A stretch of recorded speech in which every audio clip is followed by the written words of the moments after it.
ನಡೆಸಿದ್ರೆ ಮಾನ ಮರ್ಯಾದೆ ಇರುತ್ತಾ? ಜನರಿಗೆ ಏನ್ ಹೇಳ್ಬೇಕು?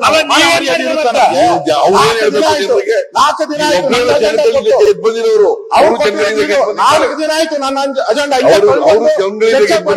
ಮಾಡಿದ್ರೆ ನೀವು ವಿರೋಧ ಪಕ್ಷ ಹಿಂಗೆ ನಡೆಸೋದು ನೀವು. ನಾವು ಹಿಂಗೆ ಮಾಡಿದ್ರೆ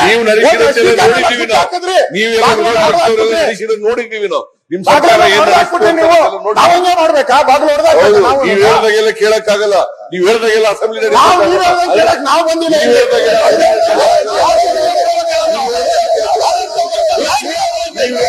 ಅಜೆಂಡಾ ಪ್ರಕಾರ ಅವ್ರು ನಡೆಸಬೇಕು.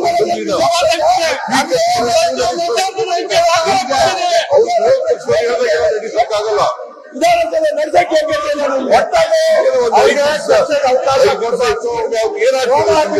ಮಾಡ್ತಾ ಇದ್ದಾರೆ.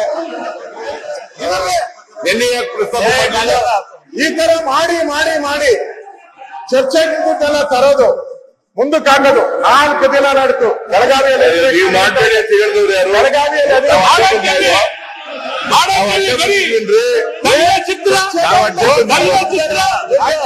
ದಿನ ಸದನಕ್ಕೂ ಬರಲ್ಲ.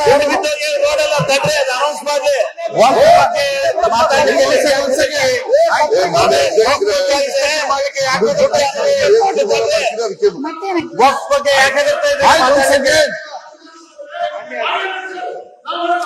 ಒನ್ ಸೆಕೆಂಡ್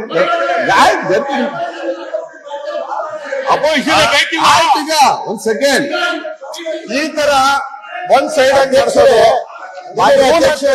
ನೆಕ್ಸ್ಟ್ ಅವ್ರು ವಿರೋಧ ಪಕ್ಷಕ್ಕೆ ಬರ್ತಾರಲ್ಲ, ಇದಕ್ಕಿಂತ ವರ್ಷ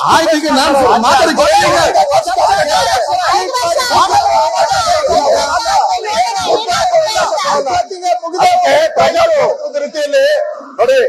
ನಾನು ಮುಖ್ಯಮಂತ್ರಿಗಳು ಹೇಳ್ತೀನಿ ಎಲ್ಲರಿಗೂ, ಕಳೆದ 30 ವರ್ಷದಿಂದ ಯಾರು ರೂಲಿಂಗ್ ಪಾರ್ಟಿಯಲ್ಲಿ ಪರ್ಮನೆಂಟ್ ಆಗಿ ಕೂತಿಲ್ಲ. ಪರ್ಮನೆಂಟ್ ನೀವು ಬಂದಾಗ ಇದೇ ಆಗ್ತೈತೆ. ಅದನ್ನ ಯೋಚನೆ ಮಾಡಿಕೊಂಡು ನೀವು ಮಾಡಿ.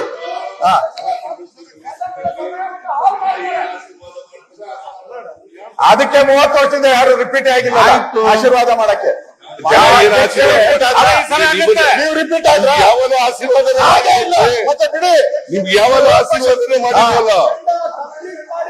ಈಗ ಒಂದ್ ಸಮಸ್ಯೆ ನೋಡಿ ಅಧ್ಯಕ್ಷರ, ನಾನು ನೀವು ಕೊಟ್ಟಿಲ್ಲ ಅಂದ್ರೆ ಅವ್ರು ಹೆಂಗ್ ಮಾಡಿದ್ರು ಹಂಗೆ ನಾವು ಶುರು ಮಾಡ್ತೀವಿ.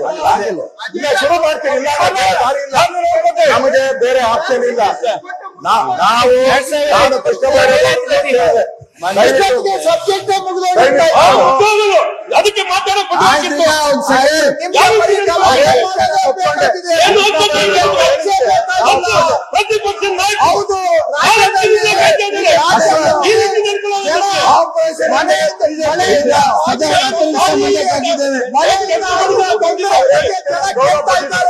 ನಿಮಗೆ ಮಳೆ ರೈತರಿಗಾಗಿರೋ ತೊಂದರೆ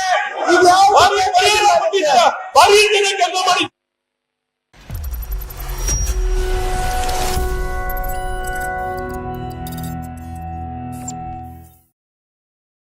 ನೀವು ಗಿರವಿ ಇಟ್ಟು ಬಿಡಿಸ್ಕೊಳಕ್ಕಾಗ್ದಿರೋ ಆಭರಣನ SDJ ಗೋಲ್ಡ್ ಕಂಪನಿಯವರು ಬಿಡಿಸಿ ಮಾರುಕಟ್ಟೆಗಿಂತ ಅಧಿಕ ಬೆಲೆಗೆ ತಗೋತಿದ್ದಾರೆ.